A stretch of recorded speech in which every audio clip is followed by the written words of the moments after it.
The dissociation constant of a base is 2 into 10 to the power minus 3. Then the dissociation constant of its conjugate acid at 25 degree Celsius will be. हमें दे रखा है dissociation constant of a base. That means हमें K भी दिया है 2 into 10 to the power minus 4 minus 3. Then the dissociation constant of its conjugate acid. हमें Ka का value पूछा है और एक conjugate acid base pair है, लिखा है conjugate acid base. तो किसी भी conjugate acid base pair के लिए उनके Ka और Kb वो किसके बराबर होते हैं? Kw के, राइट? इक्वेशन लिख के ये रिलेशन हम निकाल सकते हैं. Ka Kb किसके बराबर होते हैं? Kw के. Ka निकालना है. Kb दिया है 2 into 10 to the power minus 3 और Kw है 10 to the power minus 14. Kw 25 degree Celsius पे कितना होता है? 10 की पावर माइनस 14.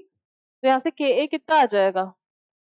10 की power minus 14 upon 2 into 10 to the power minus 3, which is 1 by 2 is 0.5.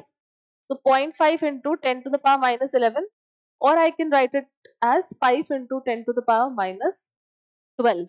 तो ये आ जाएगा हमारा एसिड का dissociation constant 5 into 10 to the power minus 12. Option number C. तो ये किसके लिए एप्लीकेबल होता है?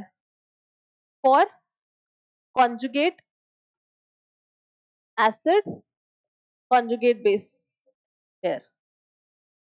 ठीक है, ये सिर्फ Ka Kb Kw सिर्फ उन कॉन्जुगेट एसिड बेस पेयर का होना चाहिए. ये नहीं किसी और का एसिड ले लिया और किसी और का कॉन्जुगेट बेस उठा लिया. कॉन्जुगेट एसिड बेस पेयर के लिए, ठीक है, उनके डिसोसिएशन कांस्टेंट्स का मल्टीप्लिकेशन यानी एसिड और बेस के डिसोसिएशन कांस्टेंट का प्रोडक्ट किसके बराबर होता है? Ionic product of water, that is Kw के.